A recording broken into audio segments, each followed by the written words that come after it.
Welcome back, guys. In today's video we are taking a look at the game between Wesley and Timur Gareyev from round 2 of the US Championship. This was a very long game, so I have decided to show just the crucial stage of this game. This endgame resulted from a Catalan opening. Gareyev had the black pieces and he did a pretty good job in equalizing a slightly worse position. However, he now made some questionable decisions. In this position, Gareyev played f6, so he could have considered the move g5 to give the king some space. This does weaken the f6 square, but I think black is fine here. Instead, Gareyev played f6, and he captured with the rook. So now e6 becomes a target for Wesley. Wesley continued with rook d7, knight f5, knight to e4 attacking the rook, rook to f8, and now knight c5 attacking e6, so the rook comes to e8. Definitely some progress for white. You can see the black rook is passively defending the e6 pawn, and also, white also has a very active rook on the 7th rank. So Wesley continued with the move g4, knight to h4 check, king g3, knight g6, and Wesley proceeds to advance his pawns and gain more space. So Gareyev played rook to a8, trying to keep his rook active. h5 from Wesley, rook a3 check. So if white were to hide the king on h4, black would go rook to f3, attacking this pawn with an equal game. So instead Wesley played king to f2. This is now move 39, and Gareyev was very low on time. He decided not to make any committal decisions before reaching the time control. He could have played rook a2 check, and if white decides to bring the king up the board, rook g3 gives black enough play. There seems to be some tactical shots involving this g5 push. For example, king f7 unpinning the knight, g5 takes, if rook takes g5, there's rook takes f8. So white would lose if he played king takes f8 because of knight takes e6. However, if he plays king to e7, black is fine. And now rook takes h5, and black draws this quite comfortably. But this is all pretty difficult to see with so little time. So Gareyev plays it safe. He goes rook to h3, so maintaining control of the 3rd rank, not allowing the king to further advance up the board. Rook to e7, going after the pawn. And now rook c3. So Wesley can play knight takes e6, but this leads to a theoretical draw. With all the pawns on one side of the board, it's very difficult to win this. So after rook c3, Wesley played knight to e4. We have rook to d3, and now g5, cranking out the pressure. Rook d7. Gareyev wants to alleviate some of that pressure by trading rooks. Wesley plays rook to e8, king to f7. So far, pretty good defense from Gareyev. The black king is no longer relegated to the back rank. We have rook to a8, king to e7, king to e3, rook d1, and now g6 from Wesley. And this creates some tactical possibilities, as we shall see later in this game. Gareyev played rook to d5, and Wesley goes for another try to gain the advantage, knight to f6. So if the knight is taken, g7 and white is going to promote. So what happens if black decides to ignore this and plays, for example, rook d8?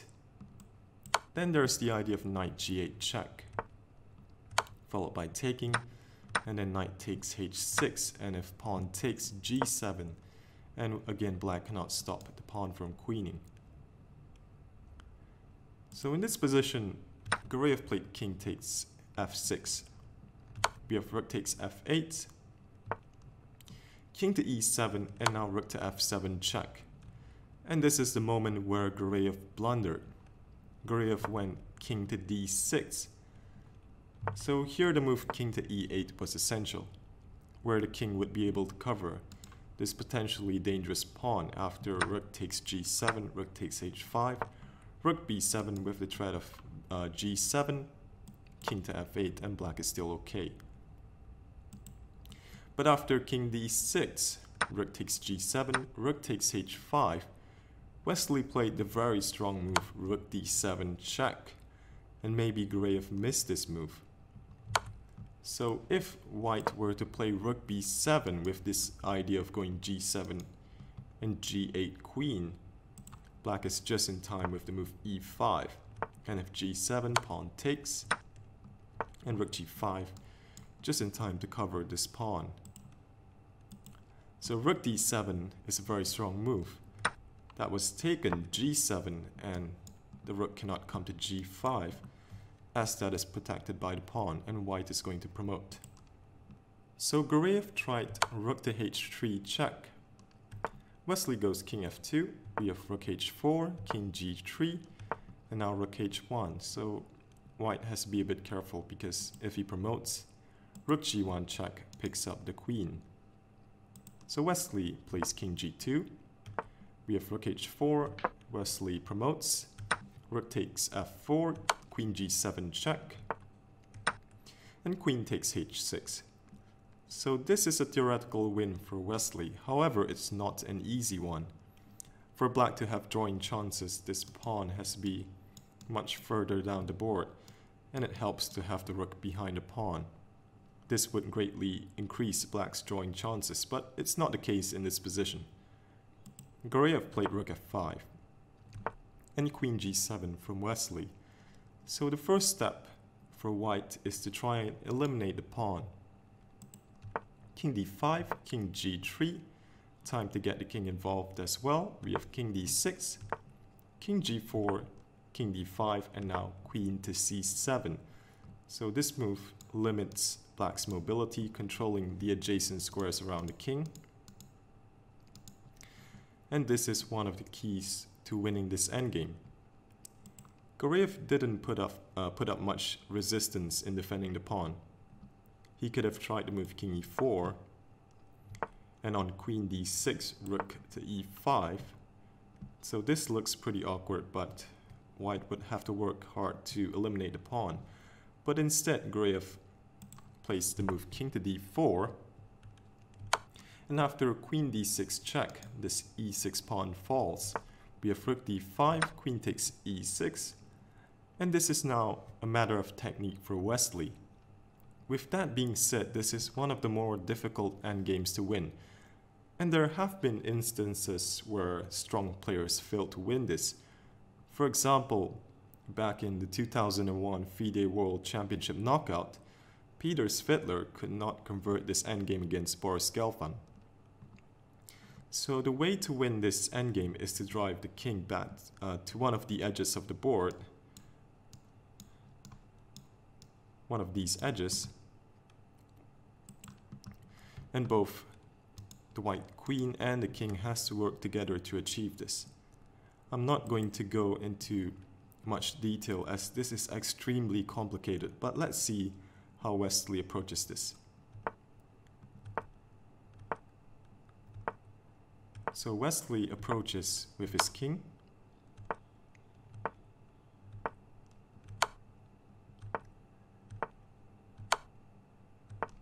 and now queen to a2. So Wesley controls the squares adjacent to the king and also limits black's mobility, preventing the rook coming to e6 with check. So Gareyev played rook f5, queen b2, king to e4, king d6, once again controlling the squares around the enemy king. Rook g5, queen c2, king f4, king to e6, rook to e5 check, king f6, and rook to e3.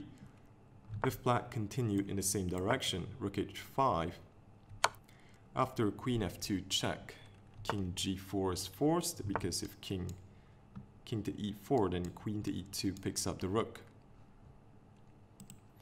So after king g4, queen e2, again forcing now king to h4, and after queen g2, you can see that black is in zugzwang, the king can't move, and if the rook moves, say rook to h8, queen h1 picks up the rook.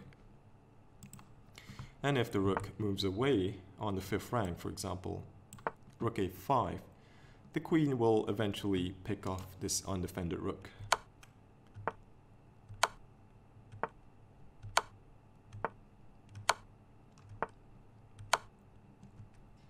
So back to the game, rook to e3, queen f5 check from Wesley, making more progress. So white is getting close to driving the king all the way back to the back rank, rook e2, king h3. And with the black king now on the edge of the board, white has mating threats. So black can't continue keeping the rook close to the king.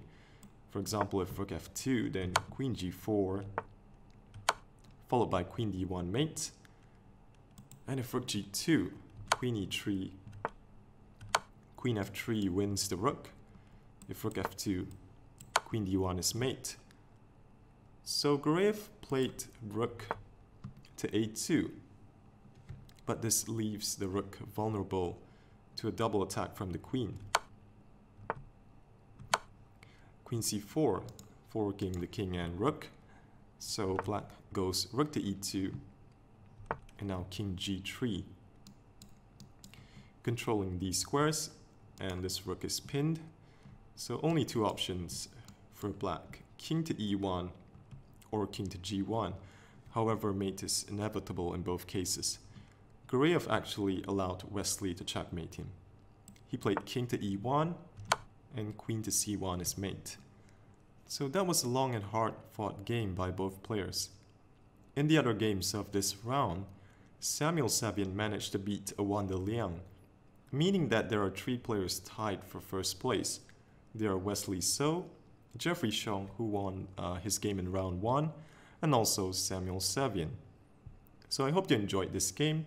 Thanks for watching and see you in the next video.